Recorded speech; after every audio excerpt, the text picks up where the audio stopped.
अब मैं पिछली बात को छोड़कर इस पे आता हूं कि इस तीसरे टर्म में हमारी सरकार किस प्रकार की बातों पर विचार करने की तरफ ध्यान दे रही है। राष्ट्रपति महोदया ने अपने बिंदु क्रमांक 5 में इस विषय का उल्लेख किया है, रिफॉर्म, परफॉर्म और ट्रांसफॉर्म। आने वाले समय में सबसे बड़ी चुनौती हमारे सामने आने वाली है, वो है एनर्जी, और एनर्जी में ग्रीन एनर्जी। हमारी सरकार ने, प्रधानमंत्री श्री नरेंद्र मोदी जी ने इस विषय को बहुत पहले से ध्यान कर इस बात को समझ लिया कि आने वाला एरा ग्रीन एरा है।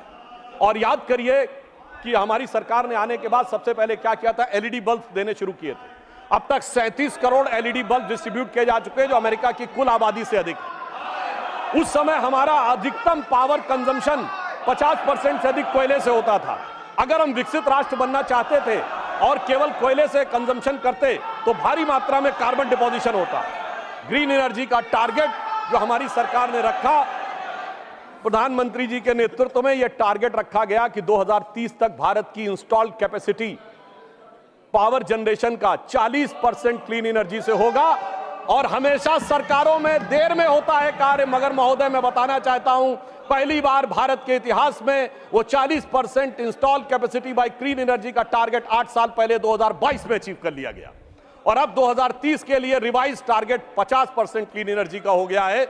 यह दर्शाता है कि हमने कितना महत्वपूर्ण छलांग लगाई है। इसीलिए हम तीसरे नंबर की देश बन गए हैं सोलर एनर्जी के संदर्भ में। 2014 में जहां सोलर एनर्जी 2.6 गीगावाट थी, वहीं 2023 में 66.7 गीगावाट हो गई है। और इतना ही नहीं, अब प्रधानमंत्री जी ने जो एक प्रधानमंत्री सूर्य घर योजना शुरू की, जिसका उल्लेख राष्ट्रपति महोदया के अभिभाषण में है, मैं बताना चाहता हूं, लोगों के घर पे सोलर रूफटॉप्स लगेंगे और मुफ्त की बिजली प्राप्त हो रही है। और मुफ्त की बिजली के साथ साथ जो इलेक्ट्रिक स्कूटर या इलेक्ट्रिक कार चलाएंगे, उनका चार्जिंग भी मुफ्त की हो जाएगी। सोचिए कि एक ऐसी योजना जिसमें किसी भी प्रकार का पर्यावरण पर आक्षेप नहीं आ रहा है, पर्यावरण के ऊपर कोई प्रभाव नहीं पड़ रहा है, मुफ्त की ऊर्जा मिल रही है, और वो भी सरकारी खजाने पर बगैर कोई बोझ डाले। जो लोग मुफ्त की बात करते थे, अगर देखा जाए तो प्रधानमंत्री जी ने ईमानदारी से एक ऐसी योजना के माध्यम से देश के करोड़ लोगों को मुफ्त बिजली देने का प्रयास किया है, जो अपने आप में अद्भुत और अलग है। और आगे भी हम भविष्य में हाइड्रोजन एनर्जी मिशन की तरफ आगे बढ़ रहे हैं। राष्ट्रपति महोदया ने उल्लेख किया कि स्टार्टअप के मामले में हम दुनिया के तीसरे बड़े इकोसिस्टम बन गए, मगर हम तीसरे बड़े इकोसिस्टम से संख्या के आधार पर नहीं बने। जब हमारी सरकार नहीं थी, कुछ 100 स्टार्टअप थे, आज 1 लाख से ऊपर स्टार्टअप है। सभापति महोदय, 1 लाख की संख्या महत्वपूर्ण नहीं है। 675 जिलों में से 600 जिलों में स्टार्टअप काम कर रहे हैं। यह हमारी सरकार की महत्वपूर्ण उपलब्धि है। केवल स्टार्टअप का मतलब दिल्ली, मुंबई, बेंगलोर, हैदराबाद ये नहीं है। 675 में 600 जिलों में स्टार्टअप काम कर रहे हैं। और डोमेस्टिक फ्लाइट्स के मामले में हम तीसरे बड़े सिविल एविएशन सेक्टर हो गए हैं। राष्ट्रपति महोदया ने इस बात का उल्लेख किया कि 2014 में 209 हवाई मार्ग थे और अब 905 हवाई मार्ग हो गए हैं। अब लगभग हर राज्य में एक एयरपोर्ट जरूर है। और किस प्रकार का बदलाव आया है, इसका उल्लेख दीजिए कि आज दुनिया में सबसे ऊंचा पुल कश्मीर में चिनाब नदी के ऊपर हमारी सरकार के समय में बन के तैयार हुआ। सबसे लंबा पुल समुद्र के ऊपर एशिया का मुंबई में हमारी सरकार के समय में तैयार हुआ है। सबसे बड़ा केबल पुल गुजरात में हमारी सरकार के समय में तैयार हुआ है। और नदी के नीचे से चलने वाली मेट्रो कोलकाता में हमारी सरकार के समय में तैयार हुई है। यह दर्शाता है कि विकास के नए प्रतिमानों पर किस प्रकार से इस सरकार के दौरान हम आगे बढ़े। देखिए, बड़े विषयों की तरफ तो अक्सर लोगों का ध्यान काफी जाता है, परंतु मैं एक चीज पे और ध्यान देना चाहता हूं कि मोदी जी की सरकार के समय में बहुत छोटी छोटी चीजें, उनसे देश के विकास में क्या भूमिका हो सकती है, उस तरफ ध्यान दिया गया। मैं 3 छोटी चीजों पे ध्यान दिलाना चाहता हूं।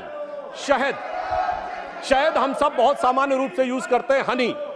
शहद का निर्यात 2014 में 445 करोड़ था और 9 सालों में बढ़कर 1623 करोड़ रुपए हो गया। किसानों, खिलौना, देखिए जब हम चाइना की बात करते हैं तो बहुत सी बात होती थी, खिलौने हमारे यहाँ क्यों नहीं बन सकते। इन 9 सालों में हमने 1844 करोड़ रुपए के खिलौने जो हैं वो एक्सपोर्ट किए हैं। ये हमने छोटी सी चीज में आगे बढ़ने का प्रयास किया। और दूसरी चीज जो हमारे विरोधियों को शायद याद हो, खादी। जिसका महात्मा गांधी जी के साथ बड़ा संबंध माना जाता था। हमारी मोदी जी के प्रयासों से 2014 में जो खादी का मार्केट 31,000 करोड़ रुपए का था, वो अब बढ़कर 1,35,000 करोड़ रुपए का हुआ, यानी 4 गुना अधिक खादी में हमने वृद्धि प्राप्त की है। और बड़े स्तर पर अगर हम देखें तो डिफेंस मैन्युफैक्चरिंग, जो कि हमारी सरकार आने से पहले होती नहीं थी, जिसकी वजह से हम सिर्फ हथियार खरीदते थे और अपने आप बनाने की हमारे अंदर सामर्थ्य तो थी पर सरकारों में इच्छा शक्ति नहीं थी। और अब स्थिति यह आई है कि अब 1 लाख करोड़ रुपए की डिफेंस मैन्युफैक्चरिंग इस सरकार के कार्यकाल में हो रही है। डिफेंस एक्सपोर्ट हमारा 18 गुना बढ़ा है। और सभापति महोदय, 500 हमारे डिफेंस के ऐसे प्रोडक्ट हैं जिसे सरकार ने निर्णय लिया है कि इनका इंपोर्ट बैन, यानी जो पहले विदेश से आते थे वो 500 प्रोडक्ट भारत में ही बनेंगे, इक्विपमेंट, और वो विदेश से नहीं लिए जाएंगे। और इतना ही नहीं, उत्तर प्रदेश और तमिलनाडु में 2 डिफेंस कॉरिडोर बनाए गए, जिसका उल्लेख राष्ट्रपति महोदया ने किया है, जिसमें ब्रह्मोस मिसाइल बनने का उल्लेख भी उन्होंने किया है, जो भारत की पहली इंटरमीडिएट रेंज बैलिस्टिक मिसाइल है और जिसे हमने एक्सपोर्ट करने की शुरुआत की। और फिलीपींस पहला देश बना जिसने एक्सपोर्ट का ऑर्डर लिया है। सभापति महोदय, मैं उत्तर प्रदेश का रहने वाला हूं। वहां ब्रह्मोस मिसाइल का कोई पार्ट बने, कोई कंपोनेंट बने, ये अपने आप में कितने बड़े गर्व का विषय है। मुझे याद है कि हमारी सरकार, मोदी जी की सरकार आने से पहले उत्तर प्रदेश की छवि क्या बना के रखी गई थी। सिनेमा क्या बनता था उत्तर प्रदेश पे, जिला गाजियाबाद, लखनऊ सेंट्रल, तो सीरीज बनती थी मिर्जापुर, तो ओंकारा में मेरठ की गैंगवार, तो बाबर फिल्म में कानपुर की गैंगवार, तो कंपनी फिल्म में दिखाया जाता था कि जैसे कि मुंबई का सारा जो माफिया है वो पूर्वी उत्तर प्रदेश से आ रहा है। आप सोचिए, उस समय अवैध हथियारों के बनने के समाचार आते थे और अब intermediate range ballistic missile Uttar Pradesh में डिफेंस कॉरिडोर में बनने जा रही है। इतना बड़ा नजारा बदलने के बाद भी जिनकी नजरें ही ना हो, उनको नजारा कैसे नजर आ सकता है, यह समझा जा सकता है। अभिभाषण के बिंदु क्रमांक 17 में राष्ट्रपति महोदया ने भारत के पब्लिक सेक्टर बैंक्स के बारे में अपना विचार व्यक्त किया है, जिसमें विशेषकर मैं सिर्फ 3 का उल्लेख करना चाहूंगा। State bank of India, life insurance corporation of India और हिंदुस्तान एरोनॉटिक्स लिमिटेड। ये तीनों इसलिए कि इनके बारे में केवल 1-1.5 साल पहले बहुत वितंडावाद मचाया गया। अपनी सीट पर जाएं प्लीज, अपनी सीट पर जाएं प्लीज। मात्र 1-1.5 साल पहले बहुत वितंडावाद मचाया गया कि एसबीआई डूब रहा है, एलआईसी डूब रहा है और पब्लिक सेक्टर बैंक्स नीचे जा रहे हैं। राष्ट्रपति महोदया ने बताया कि इस साल पब्लिक सेक्टर बैंक्स ने 1,40,000 करोड़ रुपए का मुनाफा कमाया है, जो आज तक कभी नहीं हुआ था। पिछले क्वार्टर में स्टेट बैंक ऑफ इंडिया का मुनाफा केवल 1 तिमाही का 21,000 करोड़ रुपए है, जो प्राइवेट और पब्लिक सेक्टर सारी कंपनियों में मिला के सबसे ज्यादा है। पहली बार एसबीआई ने रिलायंस से भी ज्यादा मुनाफा कमा के दिखाया है। एलआईसी का पिछले क्वार्टर का मुनाफा 19,000 करोड़ रुपए है, जो एलआईसी का ऑल टाइम हाई है। और मैं ये भी बताना चाहता हूं कि हिंदुस्तान एरोनॉटिक्स लिमिटेड, माननीय एलओपी कुछ बोलना चाहते please. Sir, point of order raise करने के लिए भी हम सरकार से इतना पूछना पड़ता है, तो ये बहुत ही अनडेमोक्रेटिक सिस्टम है। मैं आपसे विनती करता हूं, Priyanka Chaturvedi point of order raise की, अब आपने आदेश दिया कि सब लोग बैठे, हम बैठ गए, फिर in spite of that if they are not honouring, सब बैठे भी नहीं तो सिर्फ अपना भाषण चलाते ही रहे। कौन सुनने वाला है आपका भाषण? हम तो नहीं सुन रहे। माननीय please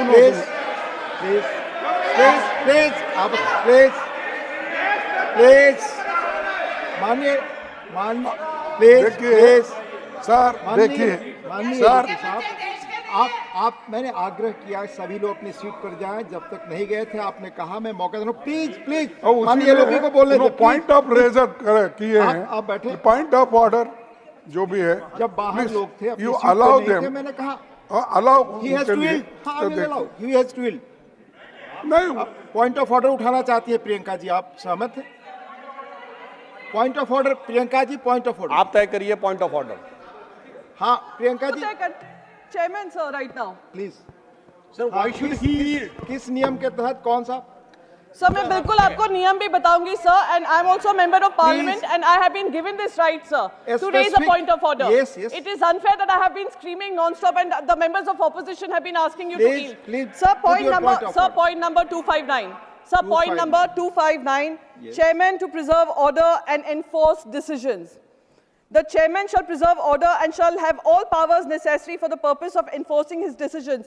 Sir, we have been protesting non-stop. We cannot hear what he is speaking. He is being allowed to speak while we are not being allowed to even raise a point of order. Isn't it your responsibility, Please, sir, please. with all due respect, Please, I know the rules. Please, that please even take the your seat. opposition voices can be Please heard? take your Yes, seat. I will sit down, Please sir. allow. This is not point of order.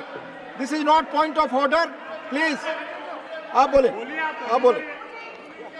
सभापति महोदय, मेरा विचार ये था, हमारे विपक्षी दल यदि हाउस ऑर्डर में होता तो पॉइंट ऑफ ऑर्डर ज्यादा उपयुक्त नजर आता, परंतु मैं अब अपना विषय आगे रखने का प्रयास करता हूं कि स्टेट बैंक LIC ने ऑल टाइम हाई प्रॉफिट पिछले क्वार्टर में दर्ज किया है और हिंदुस्तान एरोनॉटिक्स लिमिटेड को 29,000 करोड़ रुपए का रेवेन्यू मिला है और 80,000 करोड़ रुपए का उनका ऑर्डर पाइपलाइन में है जो HAL को आज तक नहीं मिला था। यह दर्शाता है कि SBI, LIC और HAL ने इस सरकार के कालखंड में सबसे ऊंचा मुकाम हासिल किया है। यह दर्शाता है कि किस प्रकार का दुष्प्रचार था और किस प्रकार का यथार्थ आज आंकड़ों के आधार पर देखने को मिलता है। मैं यह भी याद दिलाना चाहता हूं सभापति महोदय कि राष्ट्रपति महोदया ने अपने अभिभाषण में कहा कि भारत का विश्व की विकास दर में योगदान 15% होने जा रहा है। यानी इस प्रकार से भारत अब दुनिया के विकास में एक अग्रणी भूमिका निभाने जा रहा है। तो इसी संदर्भ में मैं उन्हीं की बात को पुष्ट करते हुए यह बताना चाहता हूं कि इंटरनेशनल मॉनेटरी फंड IMF की चीफ क्रिस्टीना जॉर्जिएवा ने यह स्टेटमेंट दिया है कि भारत 15% ग्रोथ में कंट्रीब्यूट करके दुनिया में ग्रोथ का इंजन बनने की भूमिका निभाने जा रहा है। एक दौर